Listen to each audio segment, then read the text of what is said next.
खुलुमबाय लोगोफोर, गोजोन फुंबिलि बयनिसिमबो।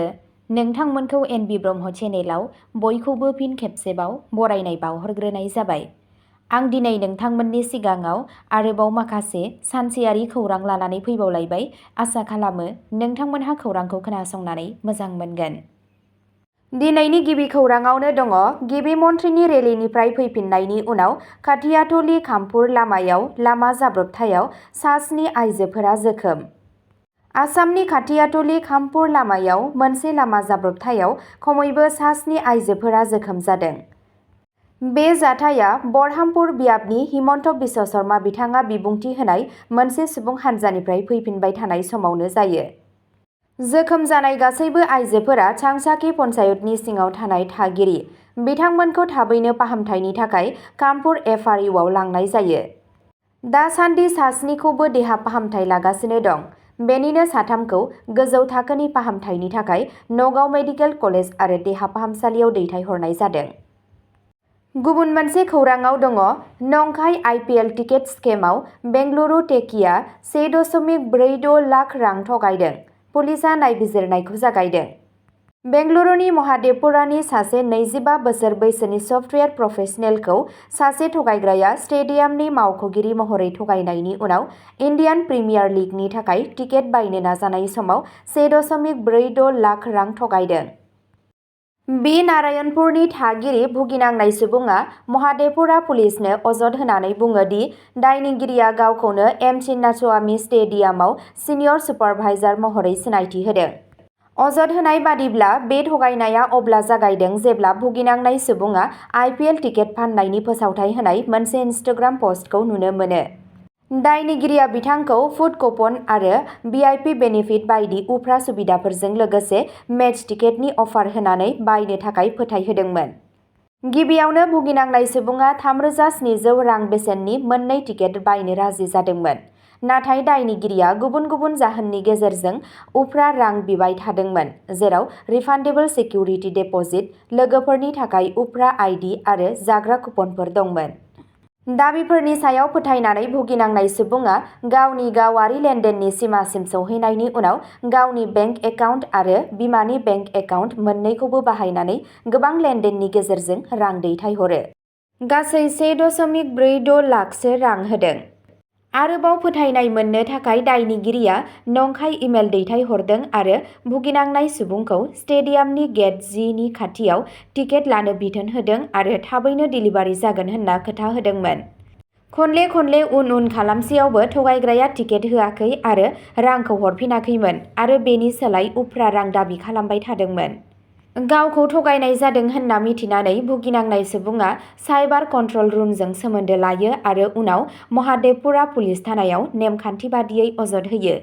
बिबानगिरिफोरा नायबिजिरनायखौ जागायदों।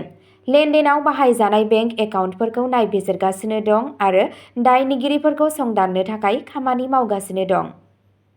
गुबुन मोनसे खौराङाव दङ बिसि फिसायजों गाज्रियै गाग्लोबजानायनि उनाव गोसोआरि लोरबां सुबुङा गोब्राब जखम जायो। कामरुप जिल्लानि नागरबेरानि भाकुरादियायाव गाज्रियै गाग्लोबनायनि उनाव सासे 60 बोसोर बैसोनि सुबुङा गावनि जिउजों जुजिगासिनो दं। खौरां मोन्नाय बादिब्ला आब्दुर रेहमान मुंनि सुबुंखौ हरनि गेजेराव गामिनि जराया गोबौ हाथियारजों गाग्लोबदों। रेहमानखौ गोसोआरि दिदोम नङा होननानै मिथिनो मोननाय जादों। बिथाङा गोब्राब जखम जायो आरो दासान्दि देहा फाहामसालियाव फाहामथाय लागासिनो दं। दायनिगिरिखौ आमिनुल हक आरो बिथांनि बिसि ममता बेगम होननानै सिनायथिनाय जादों। बे जाथायखौ लानानै भुगिनांनाय नखरनि सुबुंफोरा नगरबेरा पुलिस थानायाव एफआइआर होदों। गुबुन मोनसे खौराङाव दङ रुपही हाटआव लुथिनो नाजानायनि उनाव 3 सन्देह गोनां डाकाइतफोरखौ बुख्रुब बुथारदों। थांनाय हरनि गेजेराव रुपही हाटनि 1 नं काटपारायाव जानाय हिंसायारि दाङाबाजियाव 3 सन्देह गोनां डाकातिफोरा सुबुं थुबुरजों बुजानायनि उनाव जिउ गोमायो। खौरां मोन्नाय बादिब्ला सा 10 निफ्राय 12 सुबुंनि मोनसे हाथियार गोनां हानजाया जायगानि मुजमिल हक चौधुरीनि न'आव सिखाव खावनायनि थांखिजों हाबदोंमोन। थागिरिफोरा नसुंसेनि सुबुंफोरखौ सांग्रां खालामो आरो जायगानि सुबुंफोरखौ बे हानजाखौ होसोनो थाखाय थुलुंगा होयो। फारसेथिं बांसिनानो खारखुमानो हादोंमोन। 4 दायनिगिरिफोरखौ हमनो हायो आरो होंगो दोंगोआ गाज्रियै बुयो। सहैनाय लोगो लोगो पुलिसआ 4 सुबुंखौ गावनि आवथायाव लानानै नगाव मेडिकेल कलेजसिम दैथायहरो। मेडिकेल बिबानगिरिफोरा सौफैनाय लोगो लोगो 2 सुबुंखौ थैबाय होननानै फोसावो। फारसेथिं 3थि सुबुङा फाहामथाय होबाय थानाय समाव जोखोम जानायनि जाहोनाव जिउ गोमायो। थैनाय सुबुंफोरखौ खादमगुरिनि सफिउल्ला आरो इनामुल हक आरो 1 नं सनजुरिनि आजिबुर रेहमान होननानै सिनायथिनाय जादों। देहा फाहामसालियाव फाहामथाय लाबाय थानाय 4थि सुबुंखौ पबलरिमुखनि रेकिब उद्दिन होननानै सिनायथिनाय जादों। गुबुन मोनसे खौराङाव दङ गथ'साखौ सिखाव खावनायनि सन्देहआव गाग्लोबनायनि उनाव जनाय लाइमोना गोब्राब हालोदाव। जनायाव सुबुं थुबुरमानि हिंसानि मोनसे सोमोनांथाव जाथाया सोराङाव फैदों, जेराव सासे लाइमोनखौ गथ' खावग्रा होननानै नंखाय सन्देह खालामनानै गाज्रियै गाग्लोबनाय जायो। खौरां मोननाय बादिब्ला 3 एप्रिल खालि मोनानि 10 रिंगासोआव जनाटनि मिलन तीर्थ गामिनि राहुल मिश्राखौ गाग्लोबदों। खौरां मोननाय बादिब्ला 6 निफ्राय 7 सुबुंनि मोनसे हानजाया बहिर जनाय भकत सुकनि राहुल फेगु आरो अजय फेगुनि दैदेननायाव गिबियाव राहुल मिश्राखौ खायो आरो उनाव बिखौ गाज्रियै बुयो।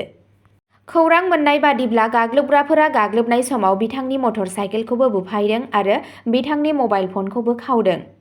मिश्राया जिउखौ खैफोदाव खोख्लैनो गोनां जायो आरो बिथांखौ गोजौ थाखोनि फाहामथाय लानो थाखाय गोब्राब हालोदाव डिब्रुगड़नि गंसे प्राइभेट हस्पिटालाव थिसननाय जायो। जाथायनि उनाव भुगिनांनाय सुबुंनि बिफाया जनाय पुलिस थानायाव नेमखान्थि बादियै अजद होयो, जायनि उनाव हिंसायारि गाग्लोबनायनि सायाव नायबिजिरनायखौ जागायो।